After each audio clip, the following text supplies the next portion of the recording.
বাংলাদেশকে আমেরিকা বানাবেন, নাচুন আপনারা। যে চট্টগ্রাম স্বাধীন হয়ে যেতে পারে বা ভারতের কাছে ফিরে যেতে পারে, এরা সবসময় চায় ভারতে খেয়ে ভারতের থালায় ফুটো করতে।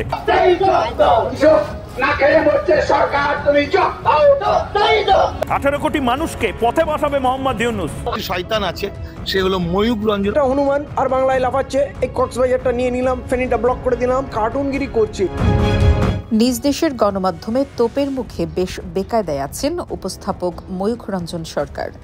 বাংলাদেশে কথিত সংখ্যালঘু নির্যাতনের অভিযোগে ভারতে বিক্ষোভ ও দেশটির গণমাধ্যমে একের পর এক অপপ্রচারের জেরে ভারত বাংলাদেশ সম্পর্ক এখন তলানিতে, আর তার প্রভাব পড়েছে পশ্চিমবঙ্গের পর্যটন খাতে।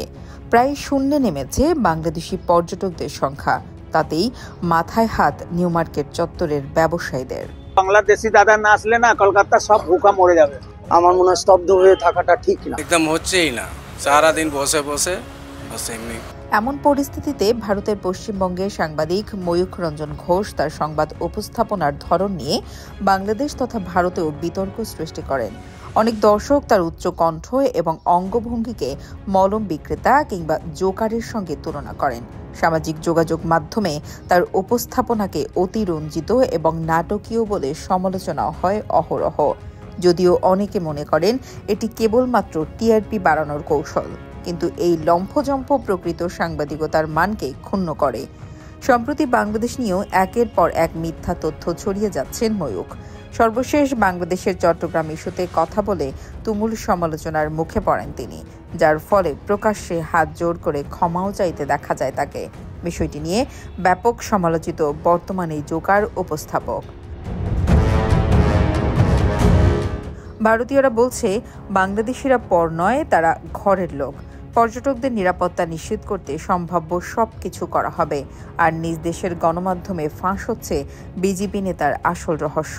এছাড়া পশ্চিমবঙ্গের মুখ্যমন্ত্রী মমতা বন্দ্যোপাধ্যায়কে নিয়ে কুরুচিপূর্ণ মন্তব্য করায় জনরোষে পড়েছেন এই বিজেপি নেতা, শিকার হয়েছেন মারধরেরও।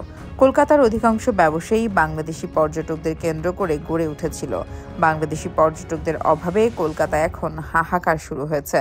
তাই বাংলাদেশিদের এখন ভিসা না দিয়ে উল্টো বিপদে পড়েছে ভারত সরকার। এদিকে ভারতের পশ্চিমবঙ্গ ও মহারাষ্ট্র সহ বিভিন্ন রাজ্যে কৃষকরা তাদের উৎপাদিত পণ্যের ন্যায্য মূল্য না পাওয়ার কারণে চরম অসন্তোষ প্রকাশ করেছেন এবং এ নিয়ে চরম উত্তেজনার পরিস্থিতি সৃষ্টি হয় পশ্চিমবঙ্গ জুড়ে। কৃষকরা অভিযোগ করেছেন তারা পেঁয়াজ ও আলু মাত্র 2.5 থেকে 3 টাকায় প্রতি কেজি দামে বিক্রি করতে বাধ্য হচ্ছেন, যার ফলে তাদের উৎপাদন খরচও উঠছে না। এ পরিস্থিতিতেই কৃষকরা রাস্তায় পেঁয়াজ ও আলু ফেলে প্রতিবাদ জানাচ্ছে।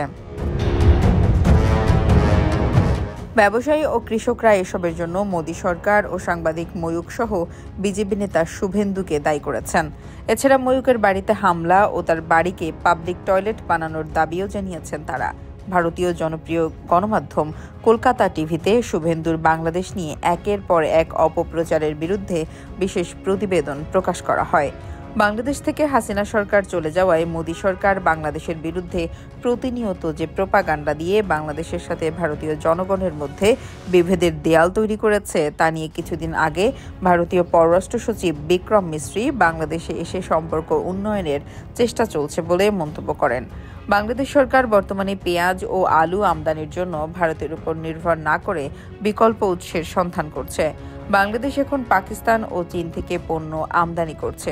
এছাড়াও আরও 4টি দেশের সাথে নতুন করে আলু পেঁয়াজ কেনার কথাও চিন্তা করছেন। ভারতের গ্রামীণ অর্থনীতি ইতোমধ্যে কঠিন পরিস্থিতির সম্মুখীন, আর এই রপ্তানি বন্ধের ফলে কৃষকদের জীবন আরও দুর্বিষহ হয়ে পড়েছে। জনসাধারণের সুরে তাল মিলিয়ে একই কথা বলছেন বিশেষজ্ঞরা। এই দুর্দশার জন্য সরকারের নীতিগত ব্যর্থতা এবং মিডিয়ার অপপ্রচারকে দায়ী করছেন তারা।